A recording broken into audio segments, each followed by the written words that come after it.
atau Sustainable Development Goals adalah kesepakatan global yang bertujuan untuk meningkatkan kesejahteraan masyarakat dan melindungi lingkungan kita. Terdiri dari 17 tujuan yang dianut oleh PBB pada tahun 2015. Salah satunya yaitu berkurangnya kesenjangan. SDGs nomor 10 sendiri memiliki 10 target dan 14 indikator. Yang pertama, yaitu pada tahun 2030 secara bertahap mencapai dan mempertahankan pertumbuhan pendapatan 40% penduduk terbawah pada tingkat yang lebih tinggi dari rata-rata nasional. Indikatornya sendiri meliputi tingkat pertumbuhan pengeluaran rumah tangga atau pendapatan per kapita di antara 40% penduduk terbawah dan total penduduk.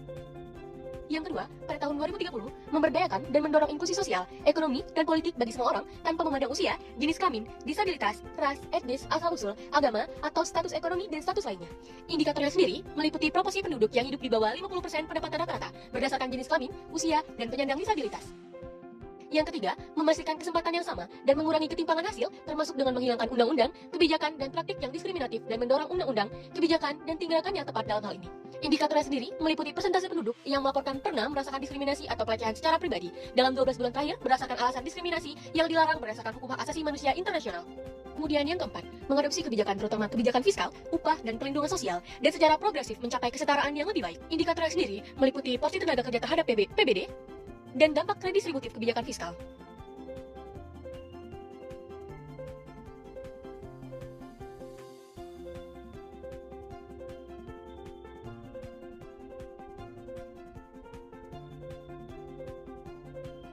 Kemudian selanjutnya, memastikan peningkatan representasi dan suara-suara negara-negara berkembang dalam pengambilan keputusan di lembaga-lembaga ekonomi dan keuangan internasional global untuk menghasilkan lembaga-lembaga yang lebih efektif, kredibel, akuntabel, dan sah.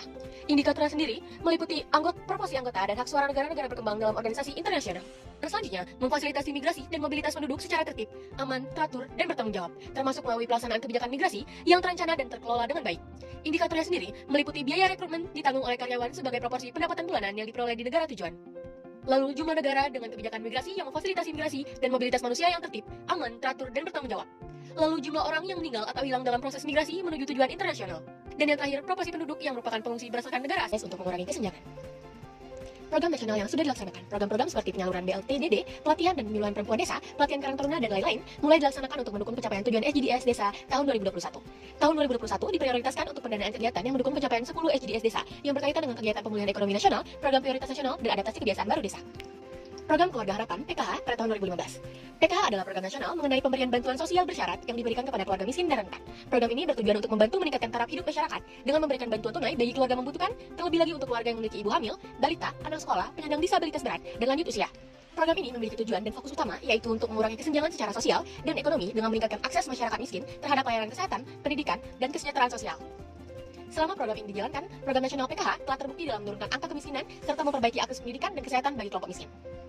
Program nasional yang belum sudah dilaksanakan, program digitalisasi desa 2022 sampai dengan sekarang. Program ini bertujuan untuk mempercepat transformasi digital di wilayah pedesaan melalui pengembangan desa pintar dan mengurangi kesenjangan kehidupan antara pedesaan dan perkotaan. Program ini juga tentunya dilaksanakan untuk meratakan pembangunan di seluruh wilayah, tidak hanya di perkotaan saja, tetapi juga wilayah pedesaan akan dipantau untuk pengembangannya dalam dunia digital. Program ini akan melibatkan penyediaan akses internet, pelatihan literasi digital, serta pengembangan sistem informasi yang terintegrasi untuk layanan publik dan usaha mikro di pedesaan. Program ini bertujuan untuk mengurangi kesenjangan digital antara kota dan desa, serta memberdayakan masyarakat pedesaan untuk terhubung dengan ekonomi secara digital dan mampu bersaing di pasar dalam skala besar. Program internasional yang sudah dilaksanakan, High Level Political Forum atau HLPF pada tahun 2017, Indonesia berpartisipasi dalam forum ini untuk melaporkan kemajuan pencapaian SDGs, termasuk pengurangan kesenjangan yang dilaksanakan setiap tahun sejak tahun 2017. Millennium Development Goals atau MDGs pada tahun 2015. MDGs adalah inisiatif dari PBB yang diluncurkan pada tahun 2000 dengan 8 tujuan global untuk mengurangi kemiskinan, meningkatkan kesehatan, dan mempromosikan pembangunan berkelanjutan. Tujuan dari MDGs secara umum adalah untuk mengurangi kesenjangan global dalam berbagai bidang. Program ini berhasil menurunkan tingkat kemiskinan global, menurunkan angka kematian anak, dan meningkatkan akses air bersih di berbagai negara. The Global Green New Deal pada tahun 2019 sampai dengan sekarang. Fokus utama dari program ini adalah investasi besar-besaran dalam infrastruktur hijau, penciptaan lapangan kerja hijau, dan teknologi bersih untuk mengurangi ketimpangan ekonomi serta krisis iklim yang sedang terjadi. Tujuan dari program ini adalah untuk mengurangi kesenjangan ekonomi dan lingkungan dengan memberdayakan negara-negara berkembang untuk berpartisipasi dalam transisi energi bersih yang lebih ramah lingkungan dan untuk memajukan ekonomi yang lebih berkelanjutan.